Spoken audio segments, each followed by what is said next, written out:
Ladies and gentlemen, please stand to your feet and welcome our good brother, 19 Key.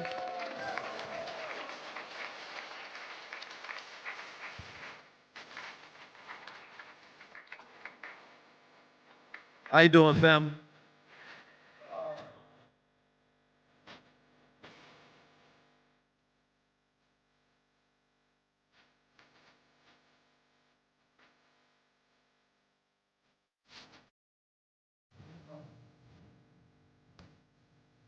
How y'all feeling today?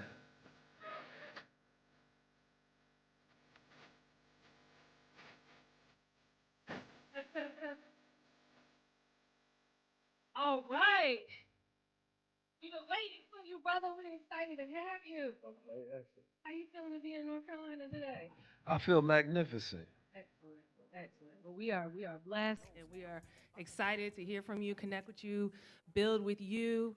So first and foremost, you have a lot of opportunities to be a lot of different places, and I was very fortunate to be able to build with Amici to be able to bring you here. And, you could have said yes. You said yes, but you could have said no. So what made you decide to come and be with us today? I always tell Amechi like at least maybe 3, 4, 5 times a year. We say yes to a lot of grassroots organizations. You know what I mean? Places that we just want to go to make that impact where it's not usually met. Because there's a lot of cities in America that people just don't go to. They're not like the big circuit, right, where you're going to draw like crazy crowds. A lot of people just completely skip them, right? So we went to Kansas City this year. We went through a bunch of different cities that were normally not on the tour stop. But that's our way, number one, of always connecting with our people. You know what I'm saying? And staying in the communities that are normally not being reached whatsoever. So it's a difference between having that impact on social media and having it in real life. But then some of these places that we come through be the most special ones. You feel me? The people there that preserve the history, the sense of community, the spirit of the people is beautiful. Excellent. Thank you for sharing that. And we're glad that you see us, right? Because it's a little Oh, corner I of see North y'all. Carolina. We Yeah, here. I'm talking about We here. So coming off the election, you talked a lot about the election. You yeah, had a lot of thoughts, a lot of things that you shared. Yeah, couple this is things. for you. Thank you. You're welcome. So we they didn't know which way we were gonna go, and we went red, right? We went red. So this is a major period of transition. Even though we did get Josh Stein, a Democratic governor who won, Mark Robinson was the other option, and we chose Josh Stein, right? We chose Josh Stein, all right? So just kind of wondering what kind of words you would have for an area like ours where, we have those heavily Democratic concentrations, but we are mostly a red state now that we've learned. I don't know how y'all feel about the plantation. I've never been on the Democratic plantation. I don't know what it's like to work it. It depends. If you want to be free, that's a different conversation. But the Democrats are just different masters. That's all. There's no difference. I don't agree with the Democrats, right? Wholly. I don't agree with a lot of things that they do, a lot of things that they push on us, a lot of their agendas. I don't believe that they're for black men. I believe that they may be even more dangerous than Republicans for black men, specifically in black masculinity, right? And anything that's a threat to black manhood, black masculinity, is a threat to black America. That's not good for boys. That's not good for our women. That's not good for nobody. So I think that the Democrats are just as dangerous, if not more, than the Republicans, because they conceal their attentions and agendas.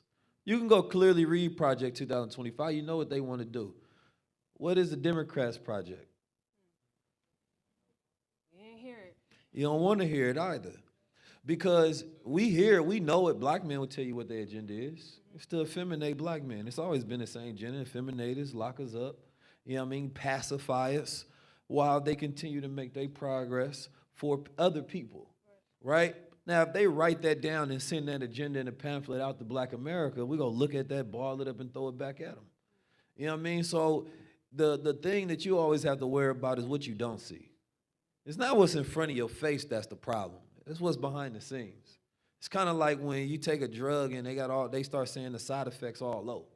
Well, heart attack, death, you know what I'm saying? Like, damn, that's worse than I just came for a cough. You know what I'm saying? The side effects of the Democrats are worse than the problem they're supposed to solve, right? But that's how politics has wholly been for us. And we've just got used to those side effects and saying that, okay, no, the goal is to be radical. And we have to look at what has historically been our tradition beyond voting, right? Before our ancestors so-calledly died for our right to vote, right? Who were those ancestors and what was they doing before 1960s? That's when we was more in a revolution, right? We had more of that fighting spirit against white supremacy. Voting isn't a fighting spirit against white supremacy. It's utilizing the system to work within the system. It's an integrationalist mindset. It's not a separationist mindset. Separation is saying, let's get it on our own merit. Forget their welfare, forget what they got to offer. Let's do ours, and then y'all just don't come over here and mess with what we got going on. Right. We don't need y'all, right? That's that mindset. It's a lot more radical. And the activists of our day and age, the politicians, have been failing us for a very long time. And how long do we allow them to fail and continue to give them chances? American people have decided, well, this is the last year, right? That's why they lost so much power, because dissatisfaction brings about a change. Right. And we got to be a sick people if we not dissatisfied with the disease. You know what I'm saying? And the people that constantly give us the disease. How do we allow the colonizers to give us blankets again, as if we didn't learn from the Native Americans? Right. They're not there to comfort us. Right. Interesting. Thank you so much for that. We talked about that separation element. We talked about Black media today. Mm-hmm. We talked about Black businesses. We talked about the Black farmers market. So as we're having these economic conversations about, pouring more into our community, what kind of advice would you give us on next steps as we move into this new administration climate? Ooh, I take advantage of it. Take advantage of it. One thing Republicans know how to do is get some money. That's right. You know what I'm saying? The president's a billionaire. His best friend Elon Musk up there, richest man in the world. Right. The man Vivek got money off selling drugs, arbitraging. You know what I'm saying? Like, it's a get money crew up there. Right. You feel me? That's what they focus on, is setting themselves up. Now, the powerful is going to become more powerful. The rich are going to become rich. Right. Do you want to be rich and powerful? That's a question, number one, right? Our relationship with money is a very interesting one. But we are now entering into cycles to where I've been speaking upon blockchain, cryptocurrency, artificial intelligence, innovations and technologies for the last 7+ years. That's what we should have been. It shouldn't have, number one, it should not be a reaction to what's happening. Right. It should be a normal thing that we are looking towards the future and saying that, okay, let's invest in it. Right? Let's invest in the infrastructure. Let me get exposure in what's about to be built out. Right. So with cryptocurrency, everybody should have the skill sets of being able to build out a crypto portfolio within their family by understanding token economics, known as tokenomics, right? Having the ability to simply go audit a coin. Which one should I hold long term? Which one should I buy, right? Maybe teaching your sons or daughter how to go in there and buy meme coins so that they can be sniping them. You could be sitting your son and daughter down right now, literally showing them the meme coin industry, which is where 84% of millionaires are made. And those meme coins are essentially pump and dump coins that don't make any sense, but people are buying in them for an opportunity or fear of missing out, like Dogecoin. You know what I mean? Like they got one called Peanut right now. Right, they got Pepe coins, they got all of these different ones that's out there, Sheep. So imagine if you taught your son and daughter how to create coins, go in there and buy and snipe them, and they sitting in their room and just making millions. You would like your children a little more. Let's go have some more of these. You can have one child that pay for all the rest. You know what I'm saying? Like, that's a skill set that makes sense. I was talking to my barber earlier, man. I say, first of all, the problem is we don't go 100% in on things. We see the opportunity. People out there making millions of dollars. And then we just go back about our business. Right. Nah, I'm going to go to school for 8 years instead. Huh? Yeah. What you want to, you know that the majority of black wealth is lost in student school debt. Right. So though it's supposed to be our pathway towards wealth, but the logical mind of all this schooling didn't get nobody education to say, wait a minute, this not working. Right. So when to me it was easy to say there's a new route, there's new opportunities, let's take them, right? You have a new money system. DeFi is decentralized finance. DeFi was built to defy the modern, banking system and the institutions where they have centralized control over money that we've historically complained because they don't give us any real return on savings. You can't save money in the bank. Right. That money is melting away through inflation, right? You want to save money, then you have to stake it. You want to save money, you have to buy assets. There's a report that came out to say in 2053, black wealth will be at zero because the report was showing that we're not accumulating assets, right? Meaning that if we was to take 5 to 10% every single month and then we bought gold, right? That means that by the time gold goes to 5,000, maybe 10,000, the market cap for gold is at 17.1 trillion right now. The market cap for the total crypto is only around like 3.4 trillion. So crypto hasn't even caught up to the asset of gold, the entire market of crypto. That means that there's only 5% adoption. It means that you're early, right? So you want to have digital assets, you want to have physical assets, and you want to have skill sets, Sure. right? Not degrees and money and bank accounts. It's a new paradigm, so that means you have to move forward with that paradigm. So if we look at the things that will be towards the future, number one, okay, RFK is going to be going against the health giants and big pharma. So a lot of people are shorting those stocks, meaning that they're betting on them to go down and then they make money when that happens. Right. So everybody is on a Ozempic Olympics phase right now. You know what I mean? The Belgian people is eating good off that. Right. You feel me? But if he's going against that, if he's so-calledly is able to succeed in making that regulation harder, then those companies may start to go down. And it's not even that they automatically lose profit, but the sentiment in it, that the investors decide that this is a little more risky, then let me go invest in wellness, right? Let me go invest in mushroom because legislation may push to where they allow different peptides and things of that nature. The wellness industry is growing. So that means that you get a little knowledge, you develop a thesis, meaning that you study, you observe, and you ask yourself, okay, what is going to be the future? Right. So I did this in 2020. I did a long video. It was almost like an hour and a half, 2 hours long, where I talked about 19 different asset classes and industries that I believe are going to thrive to the future. Okay. I took that same video because I also study artificial intelligence. I put it into a program called Taja, right? Taja is where I take my videos and I transcript them out instantly, right?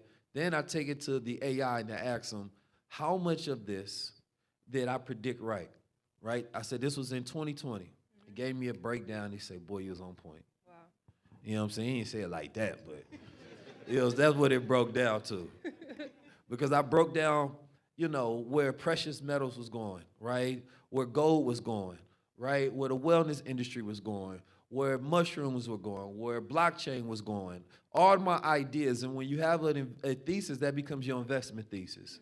Meaning that now you can decide to say, okay, well, if I think that gaming is going to explode and be even bigger, then let me go find companies that benefit from that and invest in that so when it get bigger, my share of that grows as well, right?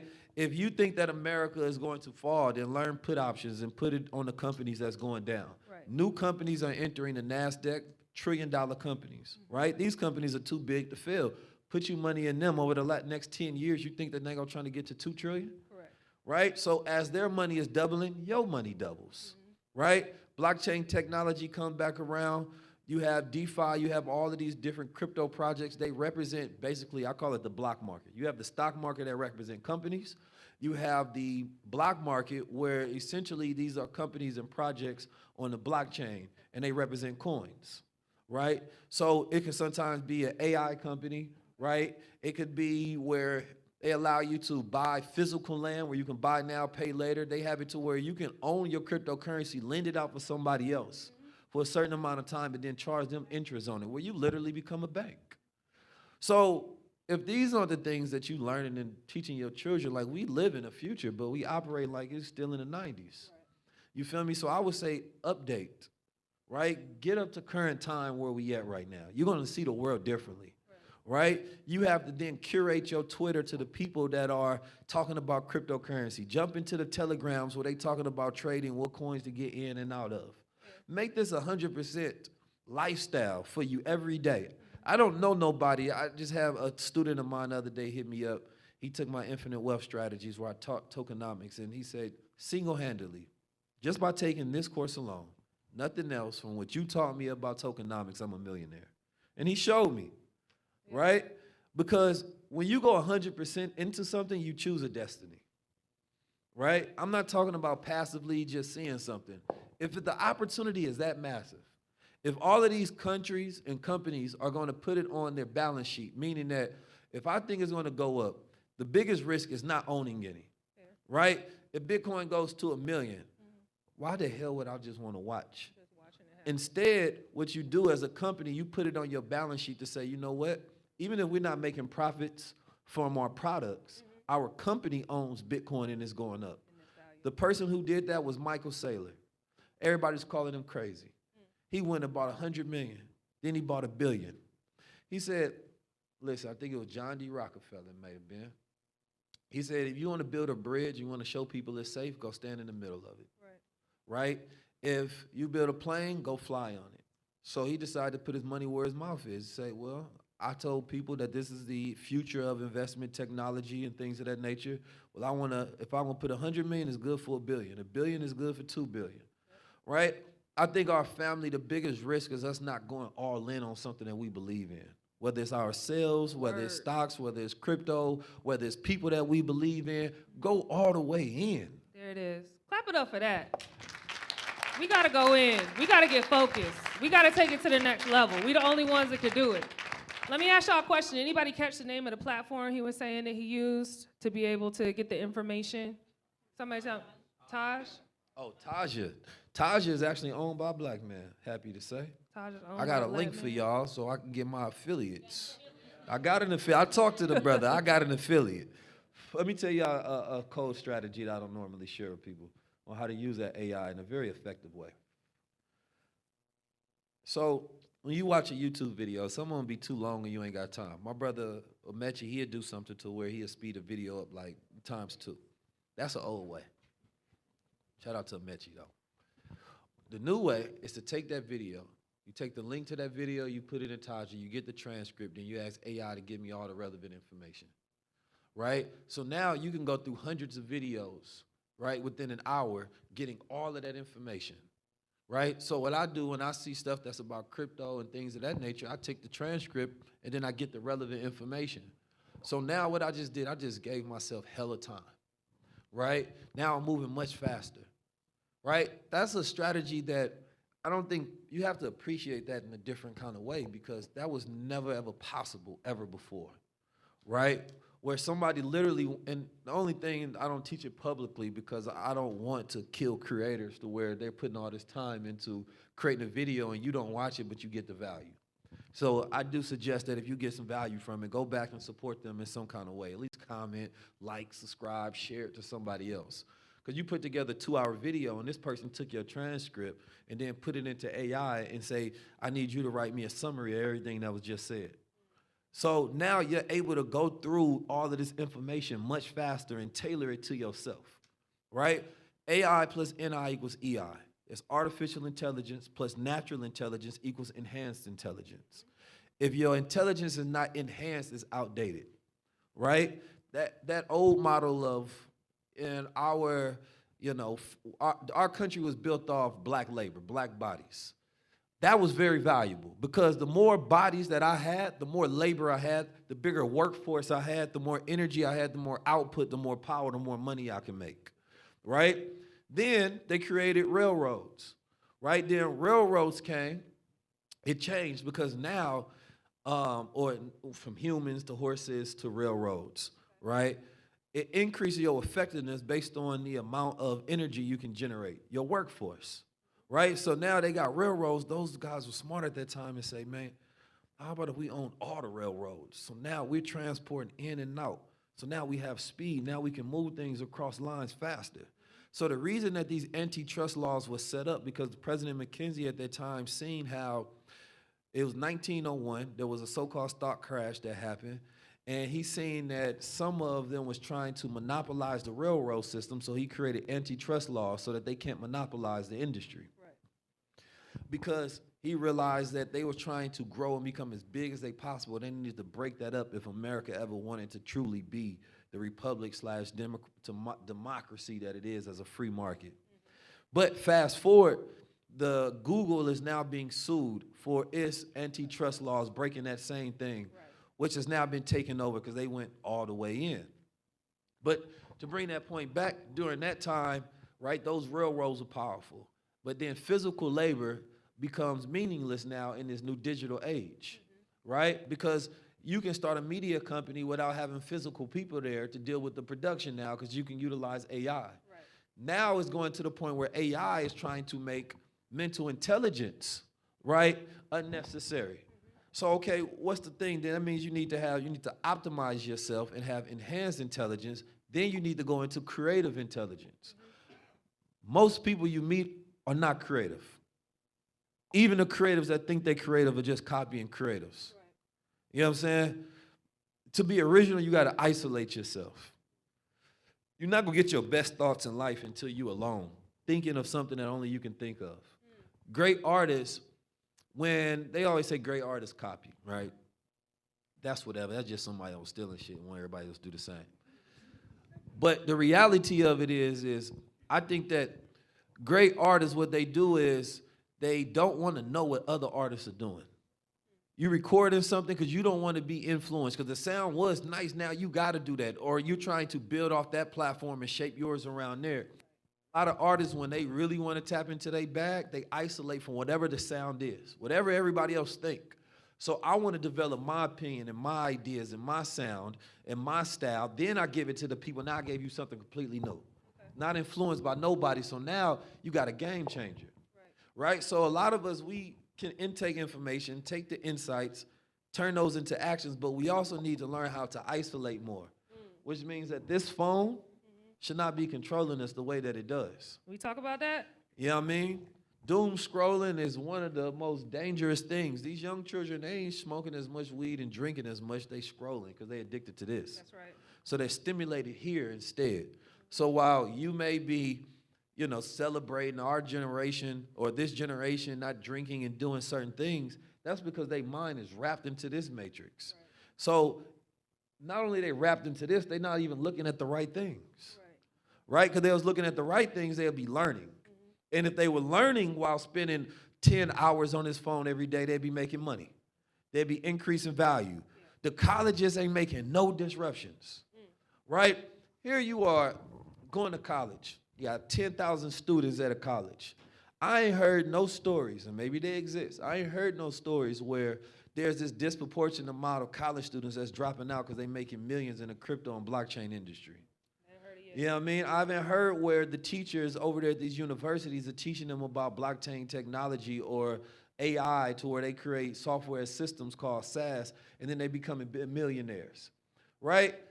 See, the thing about college and self-education is that when you go to college, you realize the onus is all on you, right? It's not so much whether you have a good teacher as whether you're a good student. Because you will literally pay your money, and if you fail to actually go execute based on that knowledge, the world will blame you. In this social media world, we got it backwards. If you fail, they blame the teacher and call them a scam, right? So now it's taking the accountability out the student to not do anything. Right? And then you're paying 1,000 times less and want 1,000 times more results. Right. A person to pay $500 for something and think they were supposed to make $500,000. You done went to college and paid $50,000 and then you broke. We have a super backwards mentality where we don't appreciate the assets of this modern day that we living in. And I think it's a lack of being grateful and a lack of being aware. Like if I look at it like being in a timeline, like imagine yourself, you woke up in 2025. And you was goddamn transported from the 1900s, right? Man, you will wake up excited as hell. Man, y'all got AI, y'all got crypto, y'all got media, y'all got jetpacks. Ready to take it up. Hey, man, y'all got aliens. Right. You know what I'm saying? Like, what the hell going on? Right. You feel me? They'd be excited as hell to take over everything because they will be appreciative that appreciation wouldn't have them do fast consumption, Okay. right? So when you consume something very fast, you don't appreciate it. That slow consumption, it's the difference between getting a fast meal and versus somebody giving you a 5-star meal, right? That is actually nutritious for you to consume. That fast meal, you got somebody learn about AI, learn about crypto, and it's like, okay, well, that was next. That stimulated me on to the next thing that's going to stimulate me. Versus, matter, what'd you just say? Bro, I'm about to go all the way in on that. He said his student made how much millions? They didn't even clap it up for that. I don't know what that was about. Y'all Tell need him to we be get following. used to it. Y'all need to be following. If you ain't making $2 million on the blockchain, then we need to be figuring things out. But I want to go back to consumption and what you were saying about the phone, because we had a poll earlier where we were talking about should 16-year-olds, should there be restrictions on social media.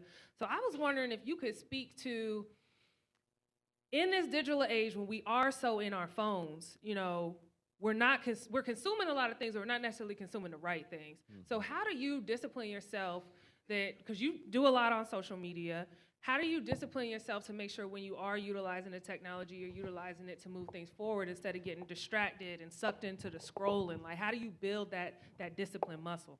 It's really simple. Really? Tell me why. Because all you gotta do is create. Okay. You can only do two things on there. You can create or you can consume. When you consume, you're the product. When you create, you're making a product. You're a producer. It's completely different ways that different people use it. So your goal is, what am I creating on this thing, right? But if you're just consuming, then you become the product that somebody else is just feeding you. That's why they call it a feed. True.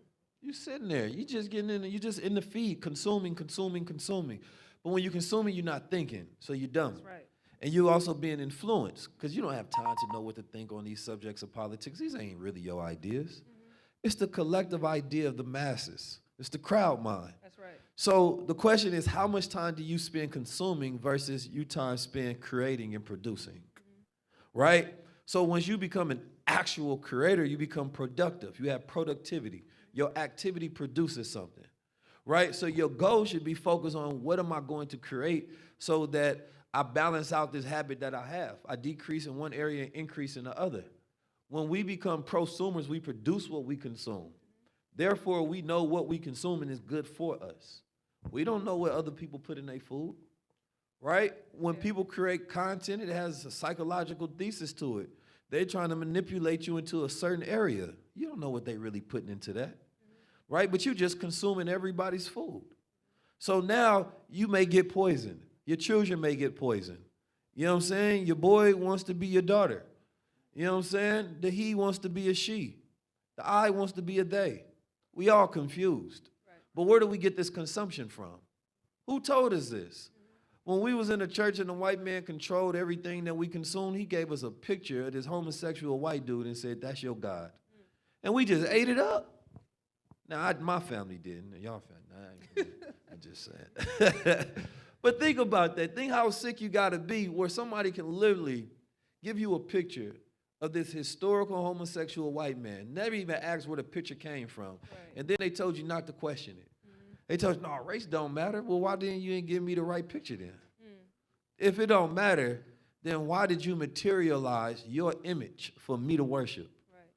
Right? We became consumers. That's our problem. It's when we become producers to where everybody's consuming what we produce. That's the power. It's very simple. You know what I'm saying? You go over there at Asia and see if they got white Jesus. And they got Buddha up there. Right. You know, and he was darker back in the day. You know what I'm saying? But if I was my country, I'm going to make them in my image. That's right. It creates confidence within the people to see themselves represented as God, reflected in a higher image. Right? But we accept all of these fallacies and flaws and then ask what's wrong with us. Look what you ate. If your child comes to you and they say, my stomach hurt, and they was eating dirt, you go look at, boy, you was eating dirt all day. Get on my face. Yeah. You know what I'm saying? But that's what we do. We consume dirt all day and then be complaining about how we feel. Nobody want to hear that. Yeah. Wow. Clap it up, y'all. Clap it up. There's been so much conversation today about what we're consuming, what we're taking in media-wise. What's next for high-level conversations? I mean, I know you always cooking up something. You always innovating. That RFK interview was really outside of the box during the election season for a lot of what other people are creating. You had some very powerful conversations. So, since we got you here, can we get a kind of sneak peek of maybe what you're working on or what you're willing to share with us? Yeah, I want to create our own TED Talk for the culture, right? I want it to be where, number one, I want all the top experts and scientists, right, on the platform. When I first created High Level Conversations, it was to provide what was missing, right? And people told me it wouldn't work. Long form conversations, people don't watch that. They say people consume in short form. Nobody want to watch no 2-3 hours of you talking. No, I said they don't want to hear you talking. I got something to say. You feel me? And the people that I'm talking about are different conversations because we having low-level conversations. What are the high-level ones? So what that does, it allowed me to niche it in a way to where people understand what they're going to get. They're going to get something high level, and then when you deliver on that, then people come back for that consistently. So I believe that being in media, right, and creating content, I want to essentially create an entire catalog of all of the knowledge we need in the sense to where this is like our library of Timbuktu that we lost. Wow. Right? To where you can go through that catalog the same way they trying to reform Department of Education. This can be us reforming and just saying that, man, just go through high-level conversations. Wow. Right? There can be whole entire studies and classes taught on that, but then having documentaries as well, and active documentaries, not regular ones. You know what I'm saying? Like I want to be able to have it in a sense to where y'all ever watch the Discovery Channel and the History Channel, right, when you was younger? Nobody? Yeah. Hums kind of low. Hey, y'all ain't seen no experiments. They watch the tigers hunt. No Bill Nye Science Guy, reading club. Yeah, we was on. You feel me? But the goal is to give us a modern version of those things. The reason we don't consume them now is because nobody actually produces them. So when I made High Level, I'm like, nah, we was interested in a whole lot of stuff when we was younger. But now they give us Bad Girls Club and gossip podcasts and stuff. And I'm like, the only reason we consume that because that's all we have that's being produced. That's right. So I said, it's not that we're not interested. It's just nobody's producing and curating those interests. So my goal is to bring those things back in our era, in our time, right? I know for a fact that there was a super interesting show about science. We would watch it, right? For sure. When I was younger, I wanted to be an inventor, right? When I was younger, I wanted to do those chemistry experiments and things of that nature, but it's also got to look cool for our era. Right. You feel me? Like, if we ever to become a powerful people, we have to get into science and mathematics and engineering. But it has to be done in a captivating way because we often have to consume it in a way that is devoid of any spirit and any rhythm. You get Terrence Howard was talking about science, and a lot of the science community could not understand it, but they was fascinated by it. They said, wait a minute, he's obviously intelligent. He's captivating. He's self-taught, but he has a rhythm. Right. And this rhythm is what they was really captivated by, like how he's able to produce original thoughts within science completely outside the framework of what we believe in. And he hasn't been taught based on our scientific methods of rigor. He's coming up with his own words to analogize things, and we're trying to say he's technically wrong, but in an abstract way, if we consider the truth of what he's saying, then he's actually right. But the thing is that black people were so captivated, the world was so captivated because he made science sound spiritual, right? He made his science sound like music. He made it sound smooth. He did. And they don't have the ability to do that. Correct. So you know how many more children would be interested in it if they was taught science by Terrence Howard? Right. You know what I'm talking about, man? Right. Exactly. And the way you frame things is the same way, it's we can digest it. 100%. So I want to create those type of images and those type of shows, and the other shit go exist. Excuse my language. You good. It's there. That's the 99%, right? We here to crack that 1%. Right. You know what I mean? So that when you want a breath of fresh air and you want to get out the burning house, all this smoke, you can come over here. Right. You feel me? And High Level has been successful is because we've been that breath of fresh air for the culture, That's right. right? Providing something new. When I talk to a politician, we take them on a hike. You know what I'm saying? Like, I want to ask you real questions. Yeah. You feel me? Like, I'm going to speak to you how I speak to anybody else. Right. You know what I'm saying? Me, like a older generation didn't understand. They said, the Kennedys. You can't talk to the Kennedys like that. Who can?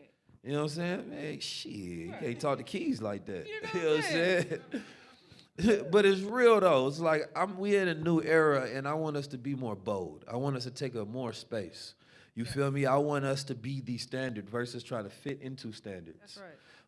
Terrence Howard doesn't need to fit into standards. He just need to be himself, and then consistently prove out his methods and his ideas. And it's the same thing with you.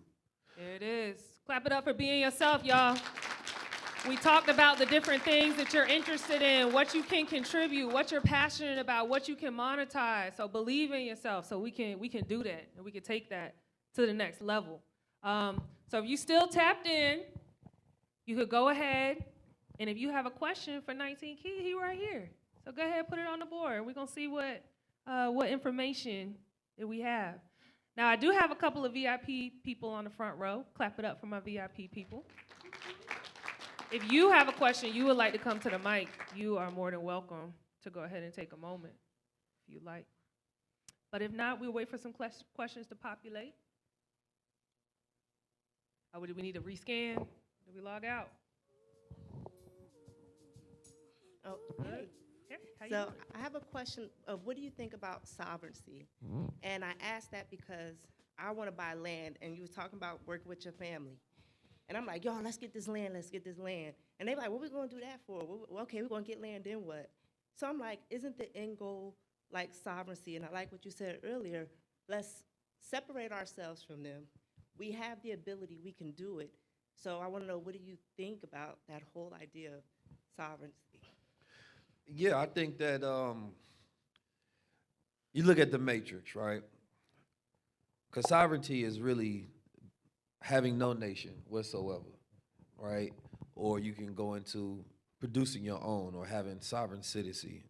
The goal is to be able to operate in and outside of the system whenever you want to, right? The point of having the land is to have a place separate of your own that you can call your own, that you can then fortify, right? A place where you can grow what you want to grow and do what you want to do in your own space, right? But when it comes to the idea of sovereignty, I think that's when we have to get into understanding laws, right? And we have to start speaking the language of legalese.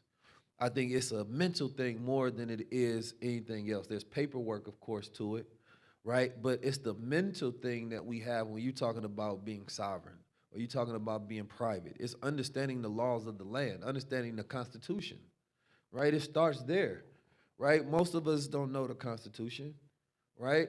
And how it was written and why it was written certain ways, and understanding commerce laws and maritime law and things of that nature, and understanding trust, right, and foreign trust, right, and operating within that matter. That's like we are focused on financial literacy, which is not really just the goal, like learn the finances, but then you have economic literacy, which is understanding how economics impact you, right, and affect you in global economics, so macroeconomic trends as well. Then you have understanding the law, right, understanding how laws affect you and how you can use them, because they were all made in a way to be bent. None of them was made to be impenetrable, because then that will put the people who created them behind their own structures when they wanted to bend, right? That's why there's all these rules for tax laws, and they're supposed to be used. I think we look at these things as enemies too much, and it's mostly because we don't have awareness of them. Instead, we should study them. We should know them very well, like the back of our hand, so we can navigate in and out. Every time there was a people who defeated their colonizers, it's because they knew the land better, right? They knew the layout of the land.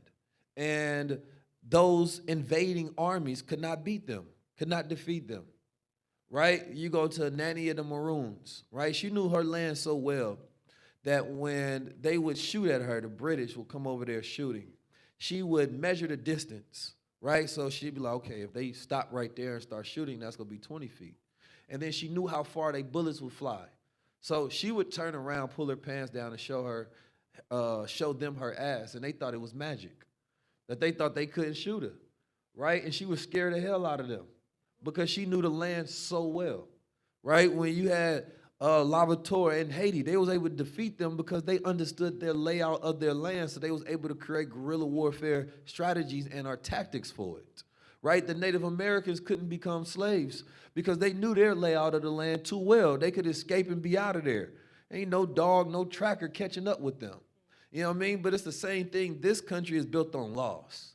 You understand the laws, you understand how to circumnavigate them, right? And how to move in and out of systems, right? And that's really the entire game. So when you get the land, study the laws around the land, right? Study what an allodial title is, right? Study the Bureau of Land Management, right? Study treaties and things of that nature. So this country was built off a foundation of paperwork going very far back to create a system so that it wouldn't have to be physical wars to maintain ownership and power, right? And instead it became contract. It became, you study the Catholic Church. When they came over here and they conquered the land, they used what they call papal bulls, right? These papal bulls were doctrines that said that they had conquest of discovery, meaning that we come to the land and our God is not here, then it's ours, right? So you are savage if you don't believe in our God. This is our conquest of discovery, right? Or they can have conquest where they can go to war for you and fight you for the land, and then it becomes legally theirs. And they can displace you on your own land and then just give you access to it, right? So when somebody says that they're a landlord, that means that the king has given them a title of being a lord on his land. That doesn't mean you actually own the land. Number one, you own what's on top of the land, don't have land rights for the most part to own what's in the soil, right? Why? Because the land was gifted to America, right, by the church or England, right? And so it really belongs to the people. So you can become a land of the Lord unless you have a allodial title or a simple fee title. All of these things are things that when you get into it, you start to understand the foundation at the root of how was America built. See, we live in America in 2025, but America was built off very old rules and structures. And those structures persist today, right? So there's state law, there's federal law, there's constitutional law. A lot of things that they do are very unconstitutional. They circumnavigate the Constitution whatsoever and implement these laws, which is why a lot of things don't go federal. They stay on the state level. They stay in these courts, right? So once you start understanding that, you see the world a little different, right? You see how you're supposed to operate within a republic. It actually, a lot of people say that they get anxiety knowing too much. But that's not true. You just don't know enough till you find peace. When you find peace, you understand that these things, they're not really against me. They just are, right? And I circumnavigate and work with them, right? And how to flow within them to create my own, right? But the idea when you are ignorant of the system, of course, you want to destroy it. You want to fight it down. You want to beat it. And I get that 100% aggressively because it was written that we 2/3 or 1/3 of a human being. You go back to the 3/5 of the Dred Scott case in St. Louis. So no, it wasn't made for us. But when you start studying, how do you get the same rights as corporations or foreign agents in this country that are able to dictate foreign affairs, right? Like AIPAC, to where they literally spend the most money for politicians, right? To sway where the government is going to go, who gets elected. Well, that's because they use you go back to the right to speak. Well, a corporation has the right to vote as well. A corporation has the right to speak as well, right? But they can't speak with their words, they speak with their dollars. And they speak with their dollars through lobbying to where they can get their voice heard, right? So they can pay a lobbyist to say, this is what we want. And so once you understand the game, you just stop playing it in a way that doesn't work. So voting goes back to Roman times, meaning votum, meaning to wish for a deity, right? It's a pledge. So what it's supposed to do is reinforce your citizenship in this country and your belief in a system, right? In a so-called democracy, but the system is written as a republic, right? So the idea is to create a system. Literally, they have the electoral college was created so that a rogue mob could never use their vote to tear down the system. So they said we need a check and balance system. Don't let them get too much power. Let's imagine a popular vote goes way against our interests. Well, we set up the electoral college so that we still have the power. But in order for this thing to work, we need illusion of inclusion. We need illusion of a democracy. So when people say my ancestors died for my right to vote, yeah, because they didn't understand how to lobby. Woo. Clap it up, clap it up, clap it up. So you've addressed quite a few questions that are populated on the screen. But I want to take you back to a topic that you like to speak on a lot. And I think this would be beneficial based on the conversations we're having today about utilizing technology in a way to build wealth. When investing in crypto during the bull run, is it a good time to take some profits when you're holding long term? Long term, you don't really take profits unless it hit all-time highs. And sometimes when they hit all-time highs, right, you can take some of your profits out, wait till it dip and put those profits back in so that you have a larger share, right? What you want to do is have a strategy. So if you're a 9-to-5er, right, and you want to get into cryptocurrency, first I would say think long term. So traders, when they get into it, they think in different viewpoints, right? If a lot of times you live in week to week, you listen to information that's important for the next week and a week after that, right? It's called mental myopia. It's when you have an inability to important size information for long-term decision making. Physically, you have a mental or a myopia in the mind is where you can't see that far. You have a stigma in the mind. But this decreases imagination and long-term thinking. So when you're thinking about trading, and this is probably everybody can kind of understand it for themselves, is that some traders are trading within a one-day time frame. So or some people even trade within a 1 hour, right? So they're looking at the graph based on what's happening within that hour and deciding if this is going to be a good setup. Should I buy in and then I sell in the next 30 minutes? Then some people say, I'm looking at it for the next couple of weeks. So they may be looking at news. They may be looking at different cycles to say, okay, well, it's going to go up here, and then when it fall down here, that's when I'm going to sell, right? Or that's when I'm going to buy. So they're looking for information that is important for that decision making. Then some people that's long term. They looking at bigger microeconomic or macroeconomic cycles. So they saying, wait a minute. They said that they're going to ease up on regulation. Biden was heavy on it. He put an executive order against crypto. Well, if that ease up, a lot of the companies that wanted to go heavy in it going to start doing it now. I'm sure they're getting prepared for it now. So the question becomes is, okay, what this going to look like in 5 years? Because if you're somebody that don't understand it, the problem is you're going to get in at the top because it's hot. Right? FOMO, fear of missing out. Like, wait a minute, my cousin Rodney just told me he made 10,000 and he's stupid as hell. I know I get in. You know what I'm saying? So you gonna jump in, but then it go at the top. Then when you get in, it went down. God damn. I thought Rodney said it was gonna go up. And then what happened is you sell. And then when you sell, it go back up. And you like, oh shit, I did it too fast. They buy again. Then it go down again. And then you like, man, F this crypto, ain't F Rodney. Mm-hmm. You know what I'm saying?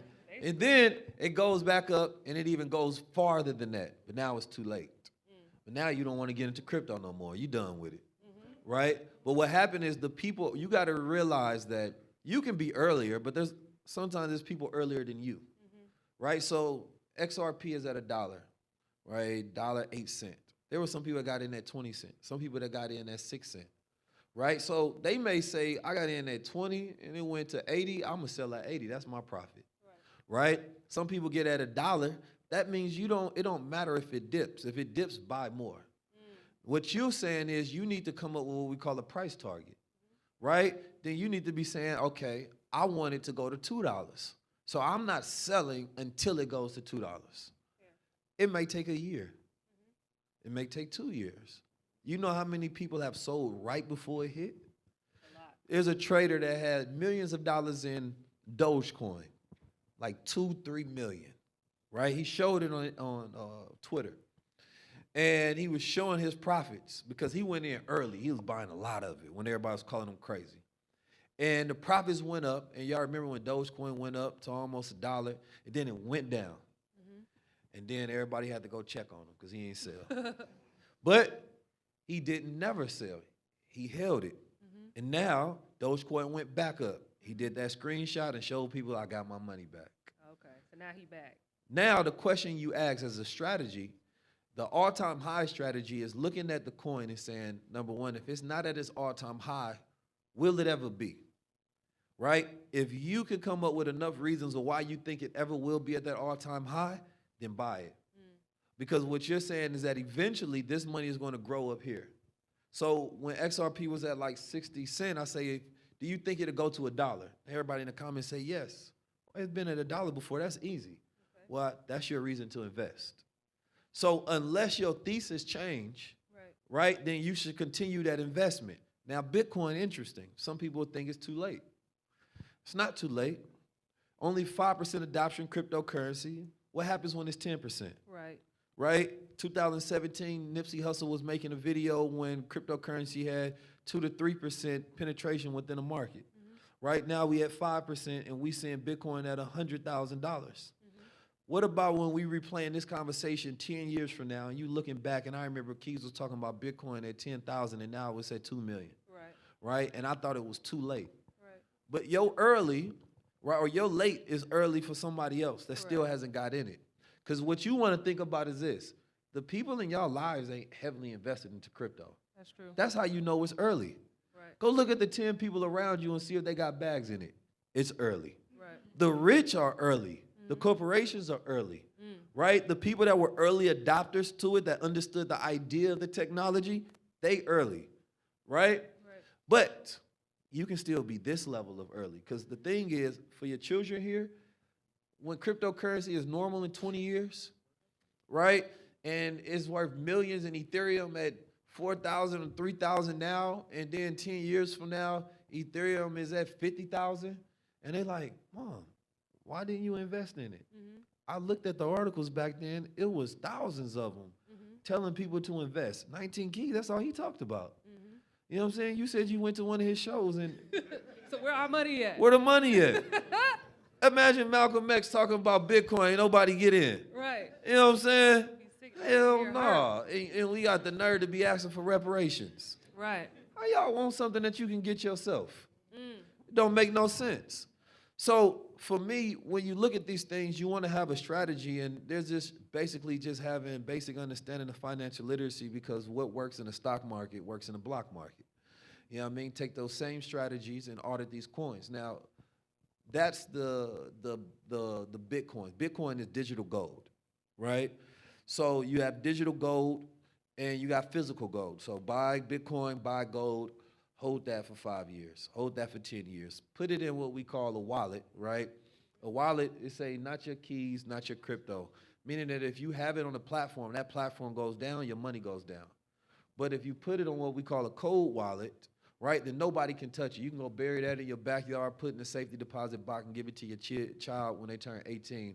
They become crypto trust fund babies, right? So if you're looking at the cycle as it's going up and down, that's your emotions. That's the sentiment. That's the market. You getting caught up in the cycles. But what you should look at is that graph going up over time, right? So your goal is looking at out 5 years out and saying, man, this graph is all the way up here, but I was looking at it as it was going up and down. That's why I was tripping. So you want to have a long-term strategy. It's called holding on for dear life. When you become a hodler, you just hold on. No matter what happens, you just hold it. You know what I'm saying? The worst news come out, Biden say that we ain't doing it no more. Trump say that I was just lying to y'all. The holders ain't giving it up. There it is. Now, there's ways to actually go study this, and what we teach in tokenomics, to where you can go see how many people's holding. That shows stability with the coin. Because if there's not outflows of Bitcoin, and that means that no matter what happened, the people are not shaking their bags. Then they have cycles that show you Bitcoin operates in a very real cycle, which is why people can predict that it's going to go to 1 million. Because so far, Bitcoin has been very predictable based on these cycles. It's been going up. As soon as Donald Trump went in, the money went up. The very next day. I know that's right. You know what I mean? Hey, listen, I know it was a lot of tears for Kamala. Well, that's one of the questions here. It says but it was a lot of beers for Trump. I want us to keep moving forward. I'm trying to get to 2 more questions, and you shouted out my 2 friends right here. If you look next to you, there's 2 bags right here on the ground. They came from Virginia, and they brought you. Got some bags? Yeah, they brought you those gifts. Thank you. Shout out to our friends here. So there's 2 questions here that I really want us to hit, and the first one we'll make it brief because I don't want you to hurt nobody's feelings in here. 92% of black women voted for Kamala to be our president. Uh-oh. While other demographics had a different opinion. What are some generational issues causing our black women not to see the truth? Well, I think black women voted in what they believe is their best interest. They're not mad at that at all. You know, I think that the question that we didn't really ask was at everybody's best interest, right? When Obama was in office, right, we celebrated when he got in. You know what I'm saying? But Obama was talking that shit I wanted to hear, too. Now, he changed his mind on a lot of those things, and he switched over, and that's when I knew, oh, he a puppet. And he ain't really got no power. But also, Obama was one of the most articulate, marketable human beings in history of time, right? The idea that we believed Kamala was going to win was the problem. Because it was like Mike Tyson. Oh, we going there. We going We there. thought Mike Tyson was going to win. Now, what's wrong with us? Mike Tyson showed his ass, literally. Literally. Not in a good way. The whole thing. It was nothing about the metrics and the stats that says Mike was he was just in a wheelchair. I know he was Mike, that's Mike. I asked Mike, you know what I mean? I've interviewed Mike and sat down with Mike. He still got that energy, but he old. You know what I'm saying? And so there was no reason we should have thought Mike was gonna win, but we like to believe in magic, right? Biden, old. Now, I ain't gonna lie, after Trump got in office, he was sounding young, right? But old as hell. I mean, old. I ain't know what Biden was saying. You know what I'm saying? He ain't know what he was saying. Nobody understood the same. And the Democrats was always going to lose. That was the script. When we started believing in magic is when he dropped out after that debate that he was supposed to lose, and Kamala jumped in. Now, Kamala has never been magic. During the last 4 years, she wasn't black girl magic.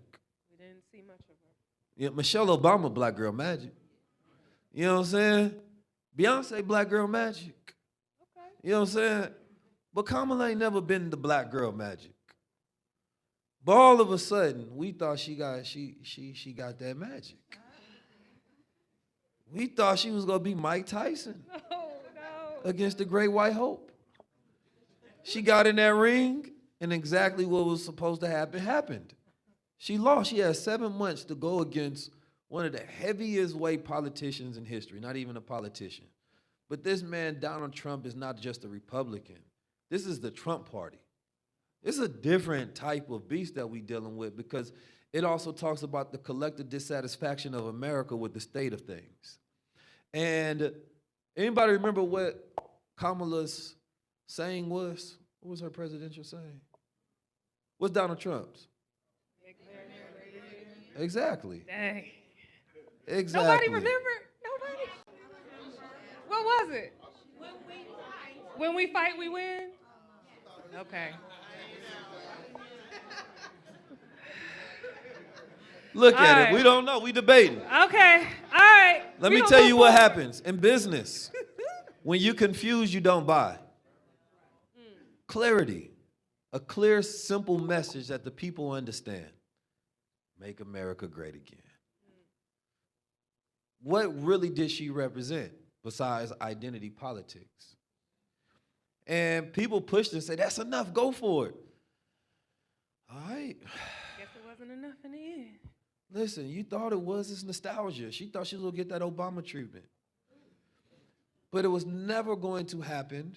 And the thing is that you should feel disrespected that the Democrats made you feel that way and put all of that hope and stock in something that they knew was going to lose months before. Right? They knew it wasn't going to work. Stacey Abrams did not show up in Kansas for Atlanta, Georgia. You know what I'm saying? That went back red. And a lot of people was telling the Democrats, F y'all. Y'all get what y'all deserve, and we ain't gonna help y'all so y'all can understand what our power is. Right? So there was way too much hope put into it. And white women said, look, we not voting for her. I don't know what y'all think this is. We ain't vote for Hillary. Y'all think they was gonna vote for Kamala? Over Trump and them? Not just Trump and them. Trump and them. You know what I'm saying? Yeah. Trump said, man, I'm bringing the squad Already. Day one. against Kamala. Right. So it wasn't just Kamala. She was going against Elon, Vivek, RFK, Right. Donald Trump, and Kamala. Right. And what's the other dude she chose? The vice Tim Walz. Tim Walz. The most boring American. Oh my goodness. Tim Walz is boring, man. He walks out of here. I'm done with Tim. Oh. Her husband, Doug, another boring man. Okay. All right. All right. I ain't gonna lie, the Republicans got more interest than white men. Kamala surrounded herself by the most uninteresting white man in history and thought she couldn't energize no bases. Yeah. And then black man is like, come on, man.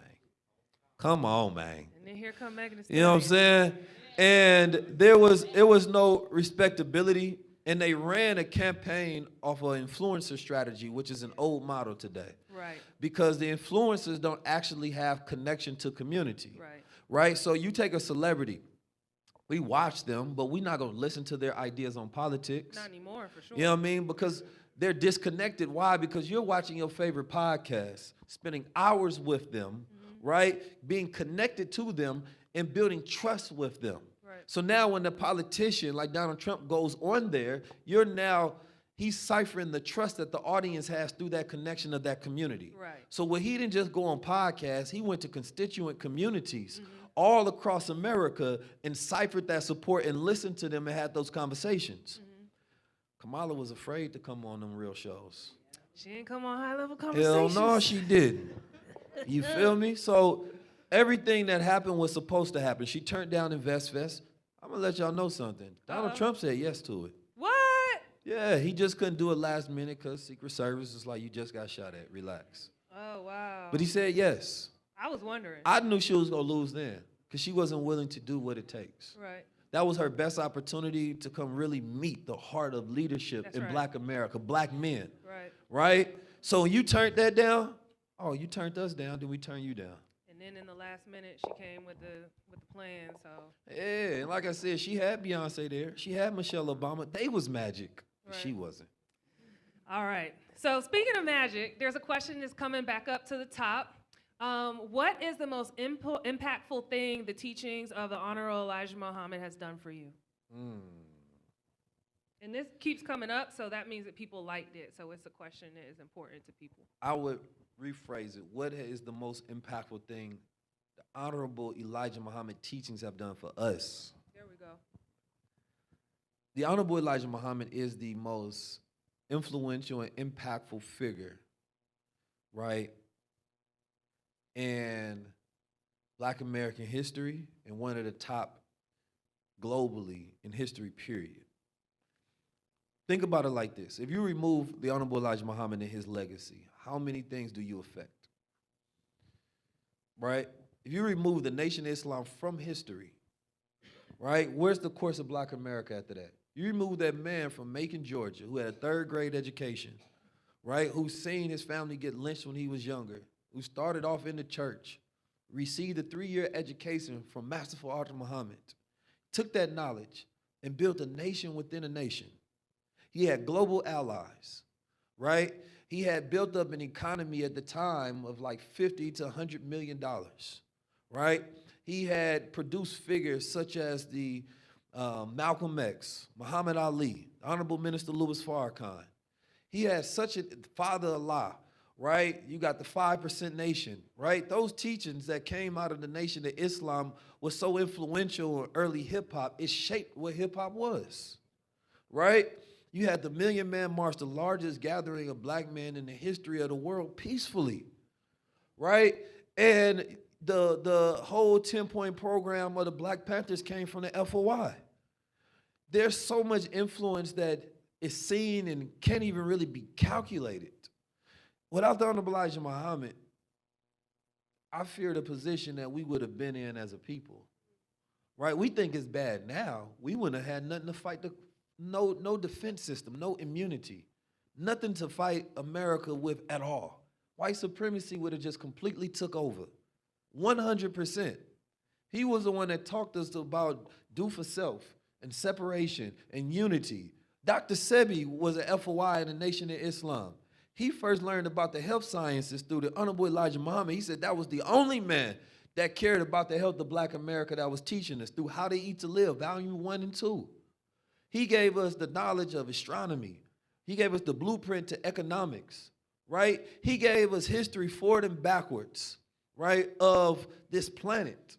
And he created, his body of work is the most complete body of work by a master, messenger, and teacher, and has been the most successful redeeming and reforming structure ever created in American history for the Black man and woman. His impact is immeasurable. And when I think about the Honorable Elijah Muhammad, I think about a giant. I think about not even, you take it away from a religious sense. Look at what he did from an economic sense. Look at what he was able to build with a third grade education. They had their own planes, right? They had import and export of fish, right? They had barbershops. They had colleges. He built a standing army. You know what I'm saying? Inside, he had, a global media and broadcasting system. They had trust set up, aviation schools, right? They had so many things that so many people don't even know about. Man, the Honorable Elijah Muhammad deserves so much praise. I would even go so far to say that the way that we look at white Jesus is we should replace that picture with Honorable Elijah Muhammad. Thank you for that. Clap it up, clap it up, clap it up. So our time is winding down, but I have another question that is coming back up to the top. You encourage us to go 100% into things that can enhance our intelligence and wealth. How do you manage, organize, and execute on the information learned? So this is something I've heard you speak about a lot, that people are just like taking in information but not executing. So I think we're getting back into that space. I think you focus on what's important to you, right? The goal for 2025 is all strategy and execution, right? We want to see people not just intake the information, but actually have actionable results.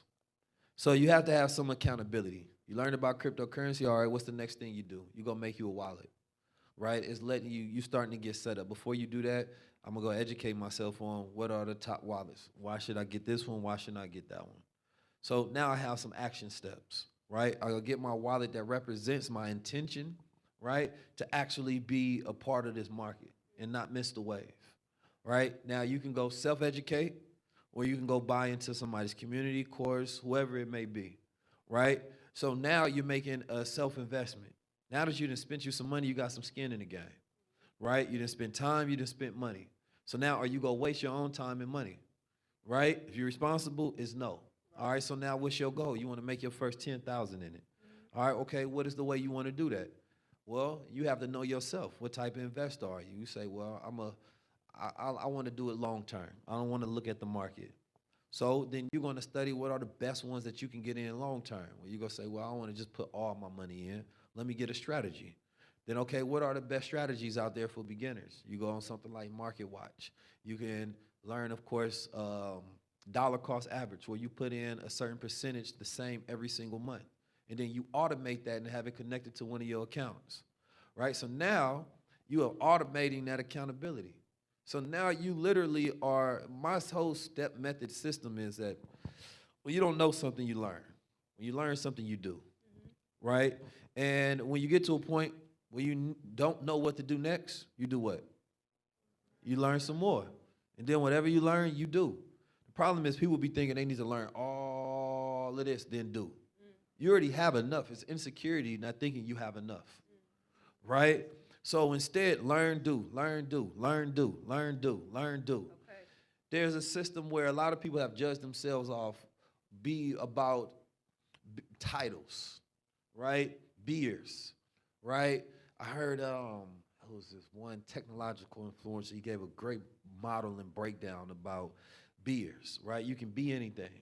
We all heard that growing up. You can be anything. So we decided this is what we want to be: a lawyer, a doctor, a scientist, a engineer, a author, now influencer, whatever it is. But it's more important to focus on that you can do anything, right? When you focus on what you can do, it becomes an action. Because what happens is you start to become this thing that becomes a title, that becomes over your head. Right. When you say you can do anything, oh, it's crypto, I can do that. Right. Well, it's not connected to your identity.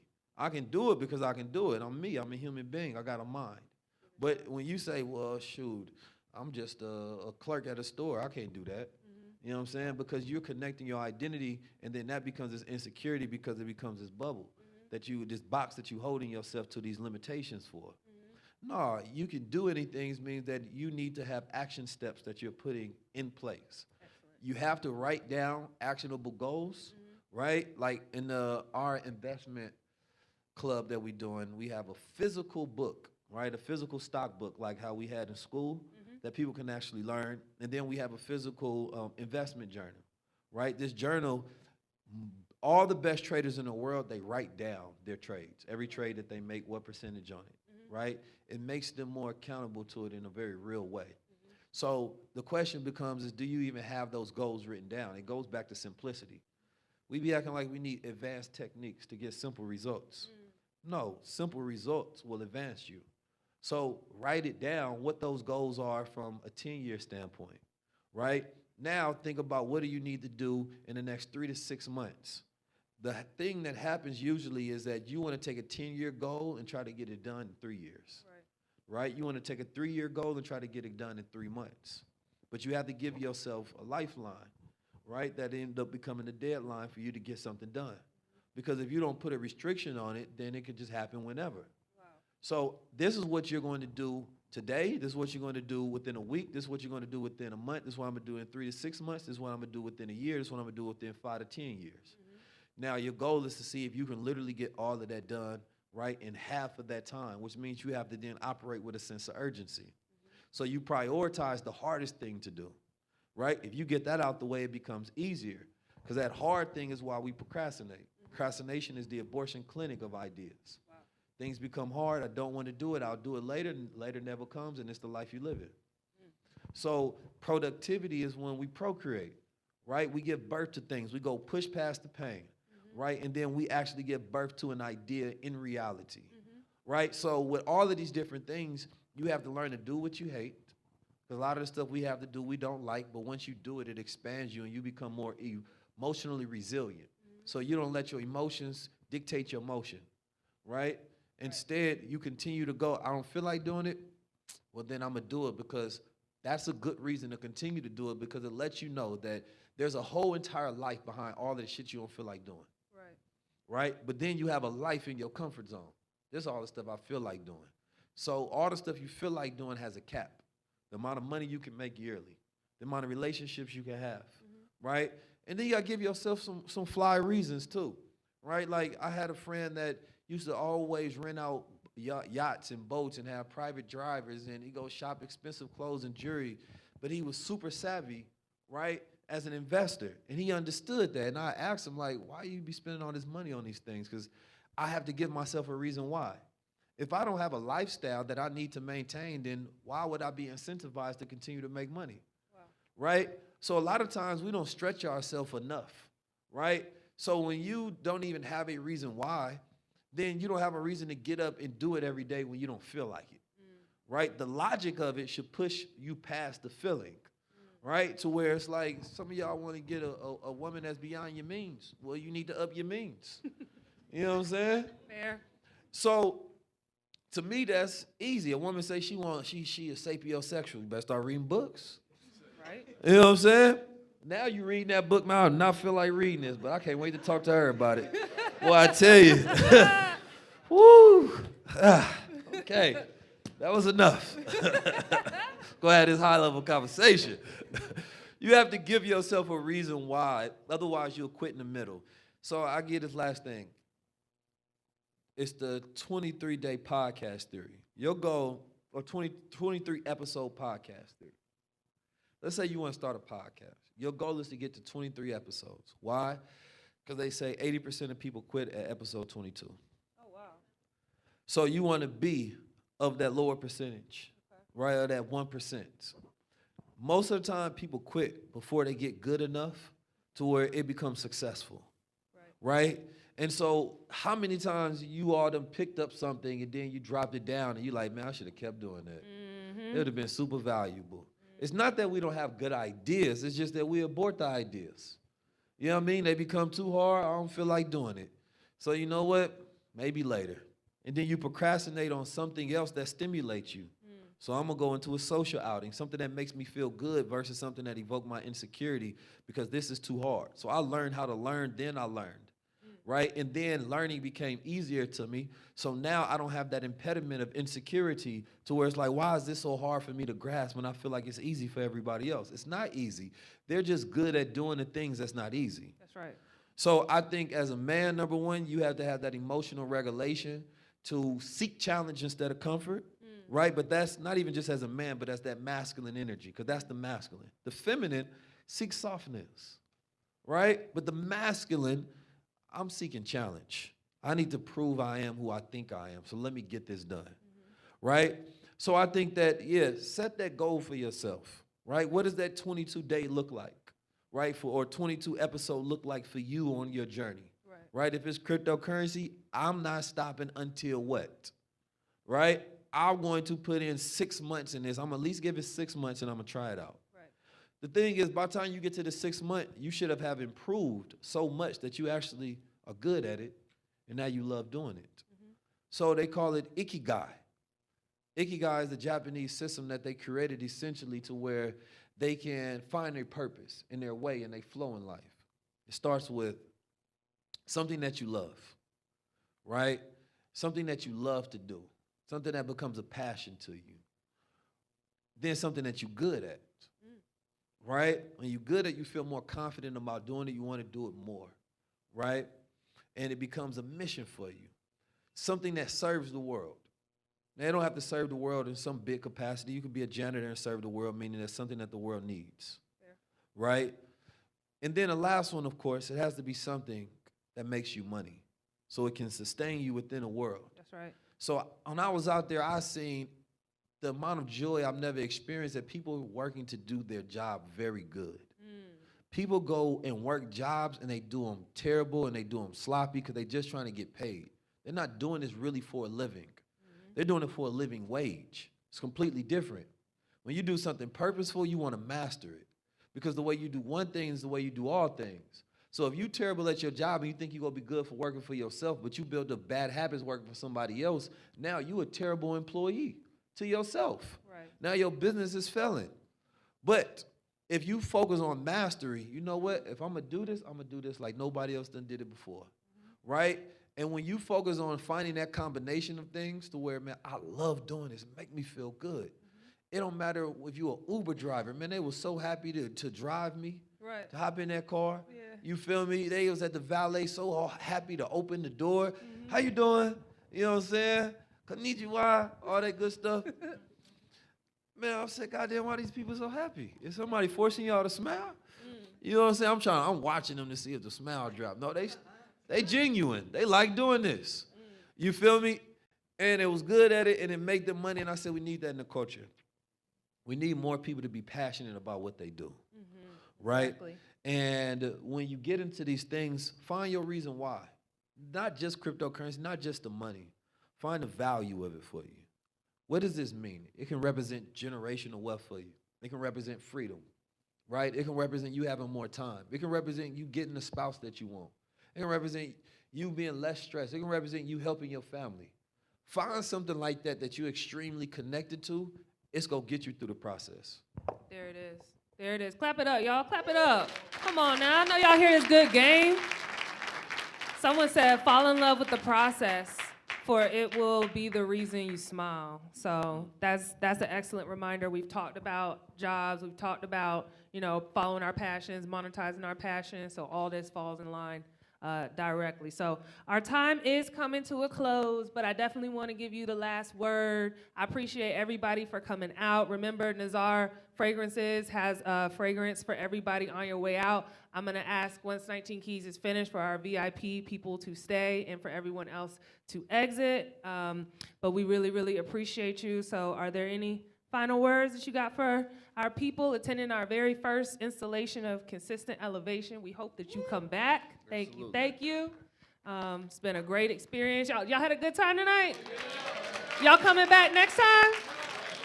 All right. We appreciate you. Make sure you follow Consistent Elevation on Instagram. And really, really grateful for everyone being here. Well, first, give it up for Consistent Elevation. Thank you all for hosting, for having me out here. I've enjoyed myself immensely. The dinner was amazing. The conversation was amazing. You know, everybody that you all have put on my detail have been superb and professional. And the energy out here, this grassroots community energy out here, I love it. I love it. Because it always reminds me, right, of the people that I'm talking to when I'm getting that message across. For 2025 and going beyond, it's going to be an interesting cycle. It's going to be a very interesting year. And quite frankly, everybody's not going to make it, not to sound doom and gloom, but I mean in a sense, some people are going to have anxiety about what's to come. It's called future shock. When things rapidly change so much, right, you get anxiety, right, because you feel like you have no control over things and you don't know how to respond to them. Your goal is to empower yourself and to empower yourself with a community of other people who are on that same journey. It's going to be very hard operating by yourself during this time. You're going to need a tribe. This is Find Your Tribe season, right? You want to lock in and you want to link up with a small group of people that you can unify with and collectively build with, right? Meaning that y'all investing together, right? Y'all holding each other accountable for getting certain things done and reaching certain milestones. Do not worry about the politics. Think about how you're going to take advantage of the shift in the changing world. Don't worry about somebody else's plans for the future. Worry about your own. When we think about the future, we often say, yo, I wonder what they got planned, or what you think their plans are, as if you're not living in this time, in this day, in this era, and your energy doesn't have an impact on reality.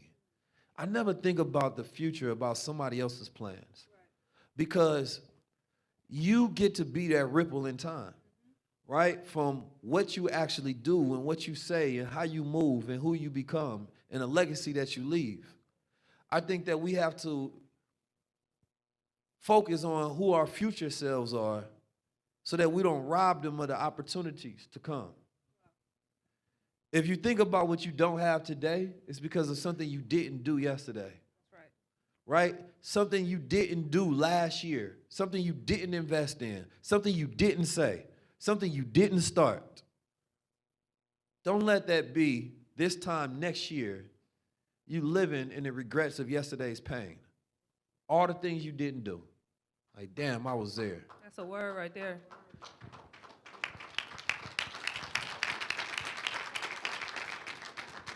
I believe in the immense potential of the human mind when it's in a state of rest. Everybody should go out, seek the sun, seek nature, right? Seek yourself, right? Self-love is key. Wellness is key during this era. The world is sick. You heal the world by healing yourself. When you want to step outside into the sun, it heals you, right? Your skin conductors absorbs that. You absorb millions of vitamins. Well, if the sun can heal you, imagine if you become a light for somebody else, right? And you heal others just with your presence, right? Just with your growth, just with your knowledge. If you don't believe you living at your 100%, what's stopping you from getting there? I'm at that point in time where some people just need to shut up and listen. You need to find your general. You need to find, you know what? I've been listening to myself, and I ain't the best person to listen to. Right. So let me go find the blueprint that I need to follow, because discipline is being a disciple of something so that you can get the results from being that disciple. What would they do in this situation? Let me do what they do. Because If I do what I do, right, I'm going to lose and I'm going to regret. So who can I be a disciple of? What plan can I follow? We have to stop thinking we know so much because it robs us of our ability to learn what we don't know. That part. Right? We have the thinking that we are so much because it robs us of our ability to become more. Right? And that's key. So you can talk about who you go unify with, talk about who you go separate from. You know what I mean? Because certain things on that next level can't come with you. They just go hold you down. That's right. Right? It's almost like a balloon that's filled with helium. Right? That's how now I look at potential. But then it's all the things that's holding on to that keep it from actually being able to float and go higher. The potential is there, but the potential means nothing. Everybody got potential. What matters is your activation of it and how good you get at that every single day. Right? Physically, we need to be better with our bodies. Mentally, we need to be better with our minds. Financially, we need to be better with our finances. So in every one of those areas, you have to look, okay, what percentage of change am I going for? 1% every day, 365%. Let's get a little better, right? Financially, everybody should be coming at least reaching six-figure goals by the end of the year. How? Invest, invest, invest. If the cycle is coming, you're on the outside because of what you don't know. When you know, oh, well, cool. They said what they say was going up. Oh, I'm about to go on Binance. Or what they say going up, I'm gonna get my Trust Wallet. What they say going up, I'm gonna utilize my Swamp Pancake. What they say going up, I'm gonna utilize one of my tokenomic strategies. You hear opportunities different because every level of consciousness comes with a new language. Once you educate yourself, the words you hear actually mean something. A lot of these words don't mean nothing to you. People saying these things, but they don't mean nothing because you don't understand them. So you have to update your vocabulary so you can increase your opportunities. Right? So when you're hearing that language, you can interact with the opportunity that now exists. Right? Long term, yes, hold you some gold, hold you some Bitcoin, invest in those top companies and the micro strategies, right? Invest into the Microsofts and the Open AIs and all of those different ones. Not everything, dollar cost average, start off a little early. Once you get a skill set and you get confidence, then you can go a little bigger. Once you want to find something that's more risky, then that's when you're looking at taking a much smaller percentage of your profits and then putting them in the opportunity that can then 10x it, right? What they got right now, if you go study micro caps, not the large caps of cryptocurrency, you get into the gaming the gaming cryptos and the AI cryptos, right? You go study Render, go study Super, go study, PAL, P-A-A-L, AI. Why? Because you can take the funds for that digital asset and go buy you physical assets, right? So it don't matter. Whatever else you really want to do, that's fine. What you're saying is you're trying to find a super effective way to get there much faster, right? And the thing, I'm going to tell you why most people won't do it is because they're fearful. And a lot of people don't believe they deserve it. And that's that lack of self-love and our attitude that we have towards ourselves, right? When you exist in fear, you can't do nothing. The shift that happens in your life is on a metaphysical level, not a physical level. Everything that we experience in our reality is because of what's going on in the functions of our mind and our spirit and our emotions. So once you shift that switch of courage, you shift into a completely different timeline. You live a completely different life. Because now I ain't afraid no more. So now I'm moving forward. Fear stops you or have you running away, right? But when you start to heal and you have courage, right? And then that's when you start to move forward. You start to have appetite toward things. You start to look forward towards things. You start to become super confident in every room that you walk in, right? You know how to communicate yourself, right? That's when you start living a different life. So we think about who we are today. Now think about who we want to be in the future. I ain't gonna lie. If I go back 10 years ago and I show my past self a picture of my future self, he gonna be impressed. That boy fly. That boy fly. But I want to see what 10 years from now, what is my future self doing? Right? Because I'm still not at that peak level physically or where I want to be. Right? I'm still not at that peak level financially or where I want to be. I'm still not at that peak level of power. I want to have global businesses all across the planet. I don't want to just be teaching. I want to have the infrastructures built out, right? Build it and they will come. So now I sit down and I imagine my future self is like a mix of like James Bond and Malcolm X. You know what I mean? He got all the technology and the gadgets. He got the cars and everything, and he going on these missions. He fly as hell. You feel me? And he got everything that I want. So I always say my future self is the only one I'm jealous of, right? Because he's already living the life that I want. So when I was his age, I used to sit down and I used to meditate, thinking about what I don't know, thinking about the person that I want to be. And I would try to do as much as I can to integrate with that person and open my eyes and say, okay, that's the life I'm about to live now, until I fulfill that. Because your mind, as it manifests, doesn't know the difference between imagination and reality. So if you play out your worst scenarios, you live that and you infest your body with that, and then you produce that. So a lot of people get anxiety because they loop a thought that they don't like, right? To cure that is you have to imagine something that you do, right? You have to feed yourself new information and new influences and new environments, right? This is that time you get to expand. This Durham, Raleigh, Fayetteville, Charlotte, Carolina, this is fine, but travel the world, or at least have a goal to. Go somewhere that can expand you so much that you now have so much space to fill. Because once you expand it, you can't contract. So I travel the world to expand, and when I come here, my mindset, my perception, right, is expansive now. So now I have a value that I can give to others. This is the year to where you go expand beyond your ideas. You expand beyond your wildest dreams, and I believe that we don't dream enough anymore. We don't even talk about dreams anymore, right? We don't talk about what's the dreams of the youth. What's our dreams of the future? We're just looking at what's being shown to us on screens. Right. We're not imagining no more. Like our collective imagination is at the all-time low. We have to get back to dreaming again in order to have a new reality. And when you're done dreaming, you wake your ass up and you go to work. Let's go. But if there is no dream, there's nothing to work for. And somebody else will use your mind, how powerful it is, and they'll build their dream through your imagination, because they will feed you everything that they want to have happen. They'll use your fears, they'll use your anxiety, they'll use your worries, right? They'll use all of that to produce their reality. How are you going to do that for your own? There it is. Ladies and gentlemen, 19 Keys. Thank you for being here, y'all. I truly appreciate you. Please follow Consistent Elevation so you can stay in touch with our next events. Please exit through the back. Nazar Fragrances has a fragrance for you. Our VIPs, if you can stick around. Thank you so much for being here. Y'all have a wonderful evening. Please make sure you check out Old Hillside Bourbon Company. Get your copy of the Carolinian newspaper. Take one for a friend. Thank you, thank you, thank you.